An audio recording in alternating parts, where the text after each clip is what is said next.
क्या पढ़ेंगे?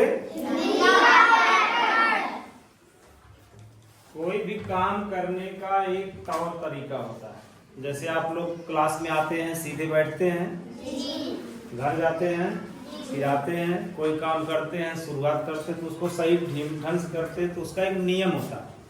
हर चीज का एक करने का नियम होता है। उसी तरह जब कोई हम एक दूसरे को अपनी बात को कहते हैं तो उसका भी एक नियम होता है कि कैसे किसी बात को कहें, जोर से बोलें कि धीरे से बोलें कि चिल्लाकर बोलें, किसी चीज को कैसे लिखें, इस सब का एक नियम होता है।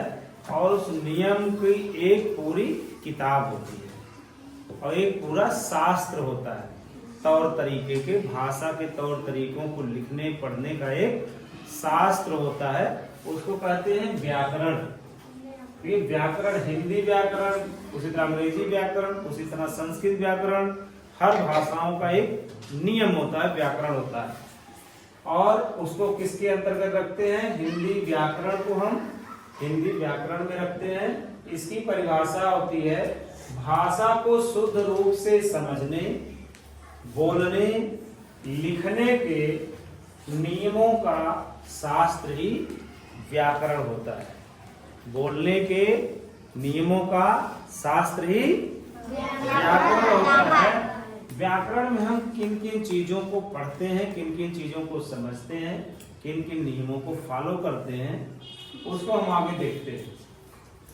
व्याकरण में हम लोग क्या पढ़ते हैं? वर्ड को पढ़ते हैं, शब्द को पढ़ते हैं, पद को पढ़ते हैं, वाक्य पढ़ते हैं, संज्ञा, सर्वनाम, क्रिया, लिंग, पुरुष, वचन, कारक, प्रत्यय, इस तरह से बहुत सारी चीजें हैं जो समय के अनुसार हम लोग इसको सीखेंगे। क्या क्या व्याकरण में सीखना होता है। सबसे पहले हम लोग बात कर लेते हैं, क्योंकि हम लोग हिंदी विषय पढ़ रहे हैं, तो सबसे पहले हम लोग भाषा की बात करते हैं। किसकी बात करेंगे? भाषा की। तो भाषा क्या होती है, भाषा के कौन कौन से भाग होते हैं, इसको भी हम लोग विस्तार से चर्चा करेंगे। आप लोग किस भाषा में बोलते हैं? हिंदी। किस भाषा में बोलते हैं? हिंदी। और अपने घर पे किस भाषा में बोलते हैं? भोजपुरी में बोलते हैं, है ना जी। भोजपुरी कैसे बोला जाता है?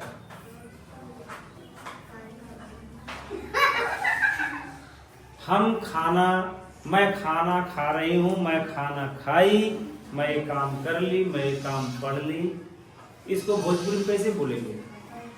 हम खाना खा रहे। हाँ, इधर से आइए, जरा बताइए एक बार। हम आदि इधर दौड़ आइए, दौड़ के आइए, यहाँ खड़े होइए। चलिए हम लोग भाषा बात करते हैं। हम लोग, क्या नाम है? आरुषि गिरी। किस क्लास पढ़ती हैं? कक्षा 4 में। तो हम लोग बात करेंगे आज हिंदी भाषा और भोजपुरी भाषा। ठीक है, हम कुछ शब्द पूछेंगे कि इस चीज को कैसे भोजपुरी में बोला जाता है, तो आप भोजपुरी में बोलकर बताएंगे। मैं खाना खा चुकी या खा ली, इसको भोजपुरी में कैसे बोलेंगे? हम खाना खा बैनी, इसको भोजपुरी में बोलेंगे। हमें स्कूल जाना है, या हम स्कूल जा रहे हैं, या मैं स्कूल जा रही हूँ। अपने घर के किसी दोस्त को बताना है कि मुझे को स्कूल जाना है, मैं स्कूल जा रही हूँ, इसको भोजपुरी में कैसे बताएंगे? हम स्कूले जाते हैं। हम स्कूले जाते हैं। ये हो गया भोजपुरी। चलिए, बहुत बहुत धन्यवाद इसके लिए। स्काउट ताली।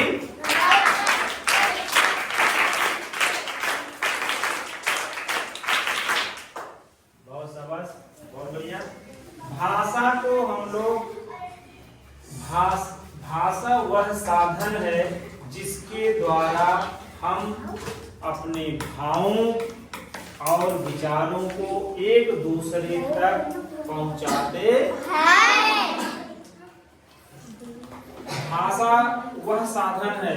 अगर यही भाषा नहीं रहती है, जैसे जानवर होते हैं, उनकी भाषा, जैसे कोयल बोलती है, कौवा बोलता है, बिल्ली बोलती है, कुत्ते बोलते हैं, ये सब की भाषाओं को हम नहीं समझ पाते ना, लेकिन जो मनुष्य जाति है ये सभी लोग एक भाषा बोलते हैं। हमारे यहाँ हिंदी बोलते हैं, कहीं अंग्रेजी बोलते हैं, कहीं उर्दू बोलते हैं, कहीं कुछ बोलते हैं, कहीं संस्कृत बोलते हैं। इस तरह से जब हम लोग हिंदी की बात करते हैं, भाषा की बात करते हैं, तो भाषा हमको अपने भाव, देखिए दो चीज यहाँ पे है ना, भाव और विचारों, आपके अंदर क्या भावना है। जैसे छोटा सा बच्चा होता है, उसको भूख लगती है तो क्या करता है, और वही चीज जब बड़ा हो जाता है बच्चा क्या करता है,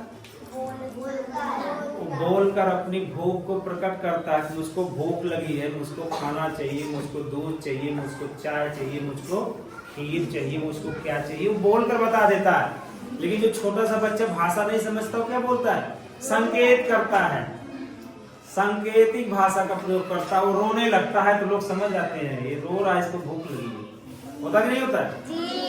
तो अपने भावों और विचारों को प्रकट करने के लिए यदि आपको रोना ना पड़े, आपको चिल्लाना ना पड़े, तो किस चीज का प्रयोग करेंगे, भाषा का प्रयोग करेंगे। भाषा हिंदी हो सकती है, अंग्रेजी हो सकती है, संस्कृत हो सकती है, उर्दू हो सकती है, कोई भी भाषा हो सकती है ना। अब किस भाषा को आप ज्यादा जानते हैं, तो हम लोग बात यहाँ जिस भाषा की करेंगे, यानी अपने बात को दूसरे तक पहुंचाने के लिए, अपने विचार को दूसरे तक पहुंचाने के लिए जिस भाषा का प्रयोग करते हैं, जिस माध्यम का प्रयोग करते हैं, जिस साधन का प्रयोग करते हैं, वो क्या होती है, भाषा। तो भाषा में दो प्रकार की, तीन प्रकार की चीजें होती हैं। एक होता है मौखिक भाषा, दूसरा होता है लिखित भाषा। मौखिक भाषा में क्या होता है, मौखिक भाषा में जब कोई व्यक्ति बोलकर अपनी बात दूसरों तक पहुंचाता है, तब वह मौखिक भाषा होता है। जैसे आप लोग कोई भी चीज किसी को बोल दिए, हमको ये चीज, एक पेन चाहिए, हमको ये सामान चाहिए, हमको खाना चाहिए, ये क्या हो गया। जैसे कोई व्यक्ति रो रहा है तो आप उसको देखकर क्या समझेंगे, इधर मतलब आदमी दुखी है। कोई आदमी हंस रहा है तो लगेगा कि आदमी खुश है। तो आप अपना दुख और खुशी प्रकट करने के लिए किसी को बोलते हैं, कुछ किसी को डांटते हैं, तो क्या होगा, आपका भाव लगेगा इनका इनके प्रति ये गुस्से में है ना। तो भाषा का साधन का प्रयोग वो कर रहे हैं मौखिक रूप से। वो क्या प्रयोग कर रहे हैं, मौखिक रूप से। और जब हम कोई व्यक्ति लिखकर अपनी बात दूसरों तक पहुंचाता है, तो वो होता है लिखित रूप। जैसे आपको छुट्टी लेना है तो कुछ लोग कह देते हैं कि हम कल नहीं आएंगे, हमको बुखार है, किसी से संदेशा भिजवा देते हैं। कुछ लोग संदेशा भी नहीं भिजवाते हैं, चुप्पी साध लेते हैं, है ना। लेकिन जब आप किसी को छुट्टी लेते हैं, मुंह से बोलते हैं, तो मौखिक भाषा हो जाती है। जब वो आप प्रार्थना पत्र प्रधानाध्यापक और कक्षाध्यापक के नाम से लिखते हैं, तब क्या हो जाता है,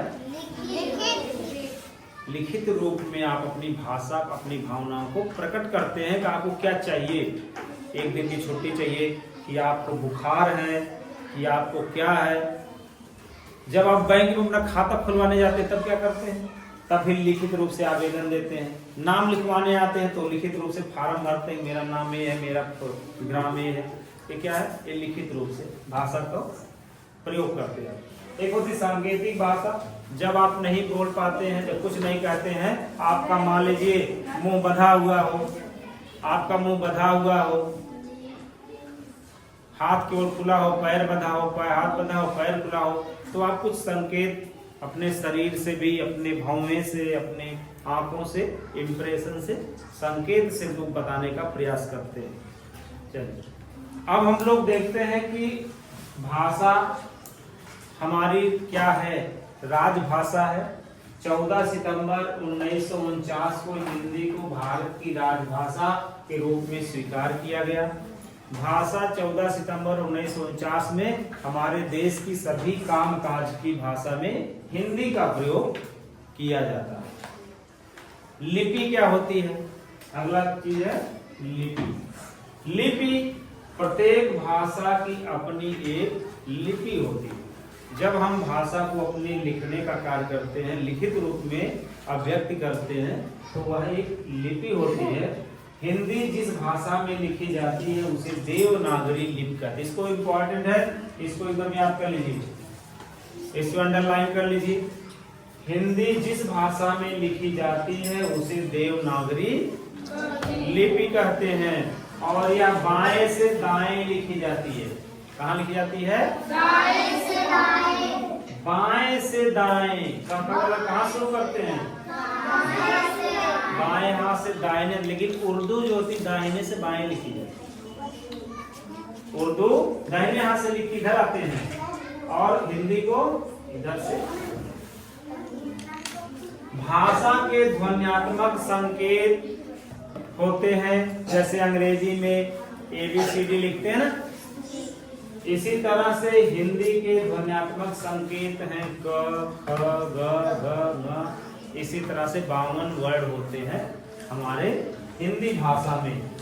अब आप देखेंगे कि भाषा का नाम और लिपि दो चीजें हैं।